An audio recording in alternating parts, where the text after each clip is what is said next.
রাজধানীর সোহরাওয়ার্দী উদ্যানে অনুষ্ঠিত ইসলামী আন্দোলন বাংলাদেশের জাতীয় মহাসমাবেশের শনিবারে ১৬ দফা দাবি উত্থাপন করেছে দলটি।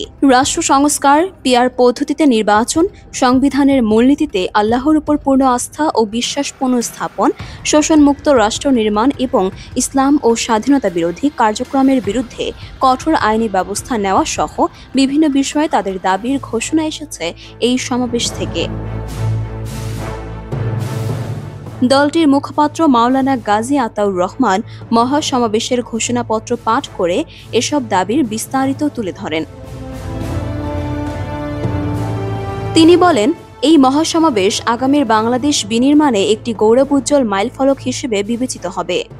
আতাউর রহমান বলেন, সংবিধানের মূলনীতির সঙ্গে আল্লাহর উপর পূর্ণ আস্থা ও বিশ্বাস রাষ্ট্র পরিচালনার মূলনীতি হিসেবে পুনঃপ্রতিষ্ঠা করতে হবে। বাংলাদেশ শুধু একটি ভৌগোলিক রাষ্ট্র নয়, এটি একটি বিশ্বাসের নাম। ইসলামের আদর্শই এই রাষ্ট্রের রক্ষা কবচ। ইসলামী আন্দোলনের দাবি, জাতীয় সংসদে পিআর বা প্রপোর্শনাল রিপ্রেজেন্টেশন ভিত্তিক নির্বাচন ব্যবস্থা চালু করতে হবে। এছাড়া সংসদের প্রস্তাবিত উভয় কক্ষেই সংখ্যানুপাতিক প্রতিনিধিত্ব নিশ্চিত করার আহ্বান জানানো হয়। তারা বলেন, নির্বাচিত স্বৈরাচার ও দলীয় কর্তৃত্ববাদ প্রতিহত করতে প্রয়োজনীয় মালিক রাষ্ট্র সংস্কার দ্রুত সম্পন্ন করতে হবে। তারা বলেন, নির্বাচিত স্বৈরাচার ও দলীয় কর্তৃত্ববাদ প্রতিহত করতে প্রয়োজনীয় মৌলিক রাষ্ট্র সংস্কার দ্রুত সম্পন্ন করতে হবে। স্বাধীনতা, সার্বভৌমত্ব ও জনগণের অধিকার রক্ষায় একদলীয় শাসন ব্যবস্থার বিরুদ্ধে কার্যকর আইন ও সংস্কার জরুরি বলেন গাজী আতাউর। মহাসমাবেশ থেকে দাবি ওঠে, বিগত সরকারের আমলে দুর্নীতির দায়ে অভিযুক্তদের বিদেশ থেকে ফিরিয়ে এনে বিচারের মুখোমুখি করতে হবে। পাচারকৃত অর্থ ফিরিয়ে আনতে কূটনৈতিক প্রচেষ্টা জোরদার করার আহ্বান জানানো হয়। ইসলামী আন্দোলন বাংলাদেশের মতে, জাতীয় নির্বাচনের আগে নির্দলীয় তত্ত্বাবধায়ক সরকারের অধীনে সব স্থানীয় নির্বাচন সম্পন্ন করতে হবে। পাশাপাশি নির্বাচন কমিশনকে সত্যিকার অর্থে স্বাধীন ও নিরপেক্ষ হিসেবে গড়ে তুলতে কার্যকর ব্যবস্থা নিতে হবে। সমাবেশে মাওলানা গাজী আতাউর রহমান বলেন, ঘুষ, দুর্নীতি এবং রাজনৈতিক হয়রানি বন্ধ করতে হবে।